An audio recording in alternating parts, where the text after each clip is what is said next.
आप देख रहे हैं जेके चैनल और मैं हूं मोहिंदर जीत से। कश्मीरी विस्थापित पंडित जो कि कश्मीर घाटी में सेवाएं दे रहे थे, उनकी हड़ताल जो है 222वें दिन में प्रवेश कर चुकी है और वही कल टीआरएफ द्वारा एक और लिस्ट जो है वो जारी की गई है। बिल्कुल थ्रेट लेटर जो है वो जारी किया गया है। हर बार ये सवाल रहता है कि आखिरकार टीआरएफ के पास ये लिस्ट किस तरह से पहुंचती है, किस तरह से एक सरकारी विभाग की लिस्ट जो है वो सार्वजनिक होती है। ये एक बड़ा सवाल है। कब तक इस तरह से लोगों की जान के साथ खिलवाड़ होगा और उनके नामों की लिस्ट जो है वो आतंकी संगठन के पास होगी। उसके चलते आज देख सकते हैं कि उग्र प्रदर्शन, रिलोकेशन की मांग जो है वो लगातार यहाँ पे बढ़ती हुई।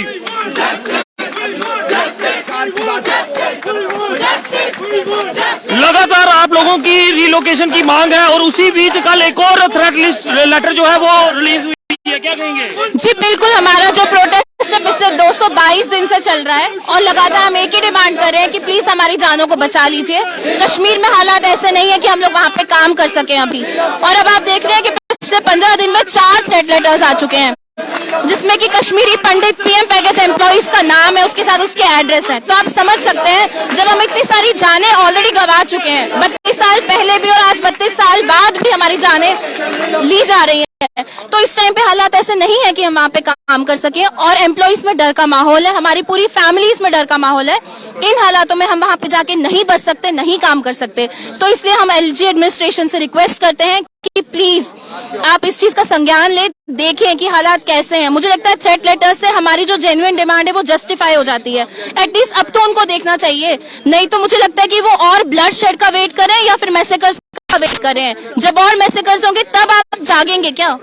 ये भी देखना होगा कि सरकारी विभाग से ये लिस्ट जो है वो सार्वजनिक किस तरह से होती है, किस तरह से आतंकी संगठन के पास लोगों की लिस्ट जो है पहुंचाई जा रही है। जी बिल्कुल, ये एडमिनिस्ट्रेशन के एंड से भी फेलियर है कि ऐसे जो सिक्योर लिस्ट है कैसे मतलब ऑफिस से रिलीज हो रही है, कहाँ जा रही है, क्यों लीक हो रही है। पहले तो इस चीज का संज्ञान लेना चाहिए, उसके बाद देखना चाहिए कि किस तरह ये जो हमारे एम्प्लॉइज है जिनको थ्रेट दिया जा रहा है उनको कैसे बचाया जाए, उनकी जानों को कैसे सिक्योर किया जाए। तो इसीलिए हम बार बार यही रिक्वेस्ट कर रहे हैं कि आप प्लीज हमारी जो जेन्युइन डिमांड्स है उनको सुन लीजिए, टॉक स्टार्ट की जाए दोबारा से और हमारी डिमांड को पूरा किया जाए। और स्पेशली जो इन्होंने हमारी सैलरीज रोक के रखी हैं, हम बार बार ये बोल रहे हैं कि हम यहाँ पे अपनी मर्जी से आके नहीं बैठे हैं और फ्री में आपसे सैलरी नहीं मांग रहे हैं।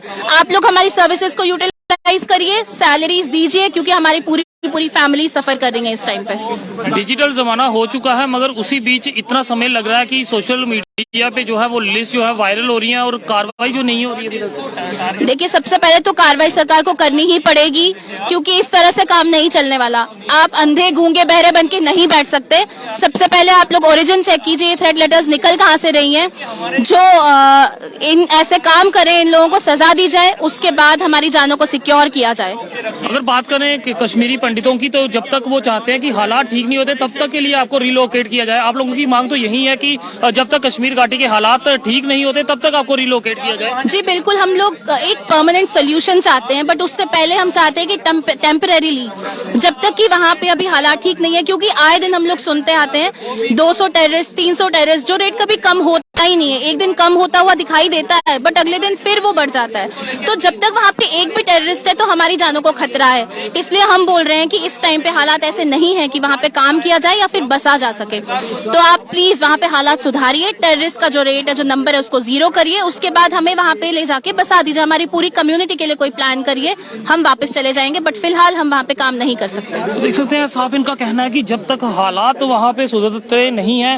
और तब तक रिलोकेशन की मांग जो है इनके द्वारा की जा रही है, क्योंकि जिस तरह से लगातार थ्रेट लेटर जो है वो जारी किए जा रहे हैं। आखिरकार ये भी देखना होगा कि सरकारी विभाग से ये नाम जो है वो सार्वजनिक किस तरह से होते हैं, और दुख रहता है जब इस तरह का डर का माहौल जो है वो हर तरफ बना बनाया जा रहा है और यहाँ पे बुरे हालात जो हैं वो बने हुए हैं। जाए तो जाए कैसे, जिस तरह से 222वें दिन में आपकी ये मांग जो है वो बढ़ चुकी है, मगर सुनवाई जो है अभी तक नहीं हो रही और इसी बीच एक और थ्रेट लेटर जो है उसे जारी कर दिया गया। बड़ा अफसोस की बात है कि ना जिस पे काम करना चाहिए था सरकार को, जिस नेटवर्क को बस्ट करना चाहिए था, उस पे काम नहीं हो रहा है। आजकल हम लोग वहाँ नहीं है, इसलिए शायद किलिंग्स के एग्जाम्पल नहीं मिल रहे हैं, लेकिन जब थे तब किलिंग्स भी हुई है और थ्रेट लेटर्स तब भी लगातार आ रही थी। अब अनफॉर्चुनेट पार्ट है कि पिछले एक हफ्ते से चौथी थ्रेट लेटर आई है जिसमें आपने नाम और क्रेडेंशियल्स भी उनको पता है। तो कोई ना कोई ऐसा नेटवर्क है जो बहुत बड़ा क्लोजली पीएम पैकेज एम्प्लॉयज को फॉलो कर रहा है और उसके साथ ये भी लिख रहा है ये लोग आरएसएस के एजेंट से।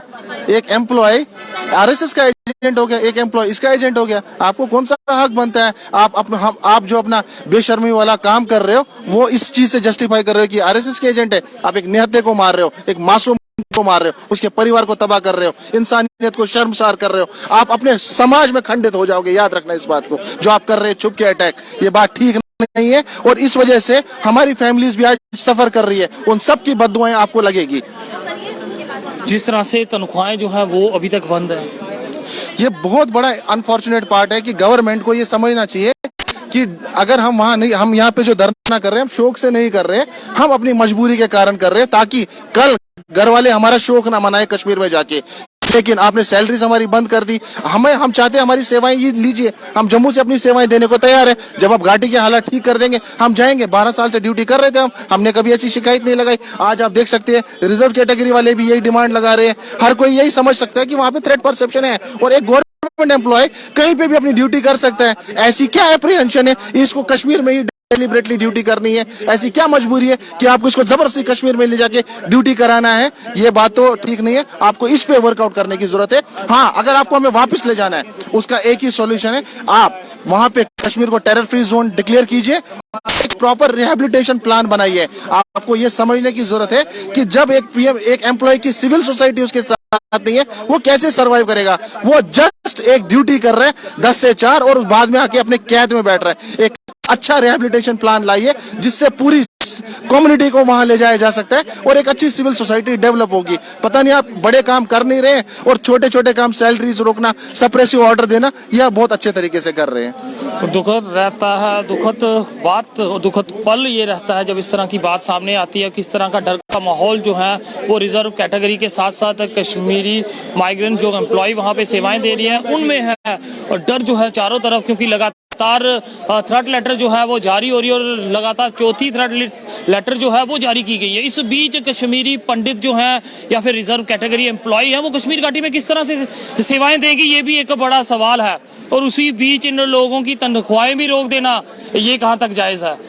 फिलहाल आप आम जनता कमेंट सेक्शन में अपनी राय साझा कीजिएगा। फिर देखते रहे जेके चैनल। मुझे महेंद्र जीत सिंह और मेरे कैमरा पर्सन रघु को दीजिए इजाजत। नमस्कार।